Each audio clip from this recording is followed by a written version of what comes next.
నమస్తే. ఆంధ్రప్రభ భక్తికి స్వాగతం. నేను మహాలక్ష్మి. జ్యోతిష్య శాస్త్రంలో గ్రహాల కలయిక అనేది సహజం. ఇక కొన్ని ప్రత్యేక సమయంలో గ్రహాలు కదలికలు జరిపినప్పుడు వాటి ప్రభావం చాలా శక్తివంతంగా ఉంటుంది.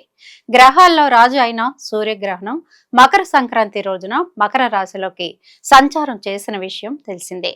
అయితే ఇదే రోజు మరో అద్భుత ఘట్టం కూడా ఆవిష్కృతమైంది. సూర్యుడి మకర సంక్రమణం జరిగే సమయంలో ధనుస్సు రాశిలోని బుధుడితో కలుస్తాడు. దీనివల్ల బుధాదిత్య రాజయోగం ఏర్పడుతుంది.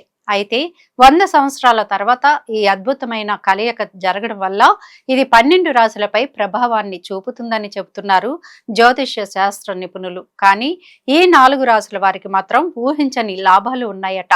ఇంతకీ ఆ రాశులు ఏవో చూద్దాం.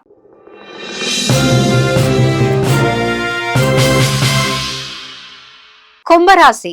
కుంభరాశి వారికి 11వ ఇంటి లోపల బుధాదిత్య రాజయోగం ఏర్పడటం వల్ల వీరు కోరుకున్న కోరికలు నెరవేరుతాయి. ఆర్థికంగా బాగుంటుంది. కుటుంబ సభ్యులతో ఆనందంగా గడుపుతారు.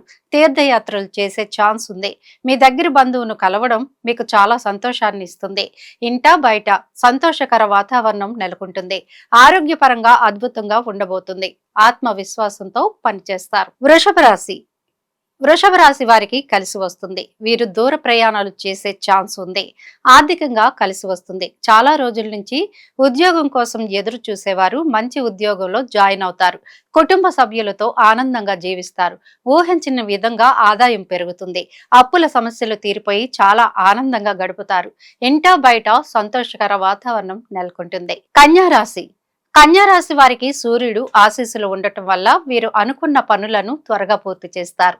అంతేకాకుండా వీరికి 4వ ఇంటి లోపల సూర్య బుధుల కలయిక జరగడం వల్ల అద్భుతమైన ప్రయోజనాలు చేకూరుతాయి. ఈ రాశి వారు కొత్త ఇల్లు కొనుగోలు చేయడం, కొత్త వాహనం కొనుగోలు చేయడం చేసే ఛాన్స్ ఉంది. ఇక మేషరాశి వారికి ఇది చాలా అద్భుత సమయం అని చెప్పాలి. వీరికి 9వ ఇంటిలో రాజయోగం ఏర్పడుతుంది. అందువల్ల వీరు పెట్టుబడుల నుంచి అత్యధిక లాభాలు అందుకుంటారు. ఇప్పుడు పెట్టుబడులు పెట్టడానికి కూడా ఇది చాలా మంచి సమయం. పొదుపు పెట్టుబడులు కలిసి వస్తాయి. నిరుద్యోగులకు ఉద్యోగం వచ్చే ఛాన్స్ ఎక్కువగా ఉంది.